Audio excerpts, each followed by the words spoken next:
बिस्मिल्लाहिर्रहमानिर्रहीम। अस्सलामुअलैकुम। Cooking with Moni के साथ मैं हूँ मोनी अरशद। अल्लाह ताला आप सबका हामी और नासिर हो। ना ही शामिल करेंगे तमाम खड़े मसाले, ना ही लाल मिर्च पाउडर और ना ही हल्दी पाउडर। फिर भी ये रेसिपी इतनी मज़ा रेडी होगी कि आपकी ईद को चार चार लग जाएंगे इंशाल्लाह। मैंने 1 किलो बीफ की पुट का गोश्त लिया, उसको धो लिया, साफ़ कर लिया।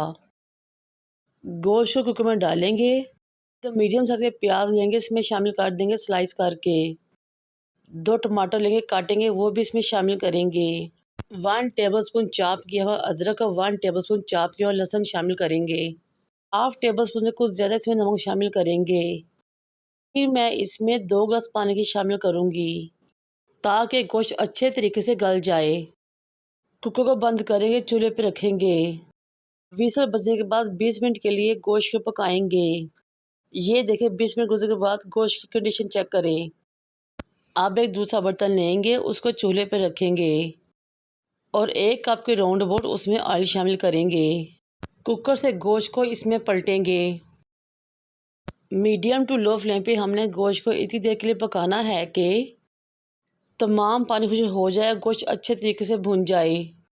जब गोश्त भुन जाए और ऑयल छोड़ दे तो फिर 1 प्याली दही लेंगे, बीट करेंगे, इसमें शामिल कर देंगे। दही को अच्छे तरीके से बीट करके शामिल करना है। फिर 3 से 4 हरी मिर्ची लेंगे, काटेंगे, वो भी इसमें शामिल करेंगे। दही और हरी मिर्ची को अच्छे तरीके से गोश्त में मिक्स करेंगे। 1 टेबलस्पून मोटा कुटा हुआ धनिया लेंगे, इसमें शामिल कर देंगे। हाफ टेबलस्पून मैं इसमें काली मिर्च पाउडर का शामिल करूँगी। बस यही 2 मसाले जाएंगे इसमें। फिर भी ये रेसिपी इतनी मज़ेदार और टेस्टी बनेगी कि खाने वाले उंगलियां चाटते रह जाएंगे। धनिया पाउडर और काली मिर्च पाउडर को शामिल करने के बाद अच्छे तरीके से मिक्स करेंगे और अगेन गोश्त की बुनाई करेंगे ताकि दही का तमाम पानी खुश्क हो जाए।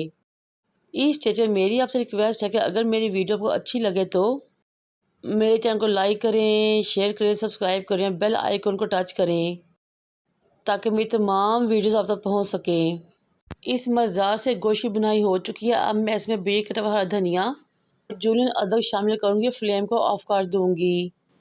और ये लीजिए जनाब, हमारी बहुत ही मज़ा टेस्टी मक्खन मलाई की तरह नरम, मुंह में घुलने वाली सॉफ्ट और जूसी रेसिपी रेडी है। आप इसको मटर में भी बना सकते हैं और अपने ईद को चार चांद लगा सकते हैं। बनाएं, एंजॉय करें। मुझे और मेरे वालिदैन को दुआ में याद रखें। अल्लाह हाफिज़।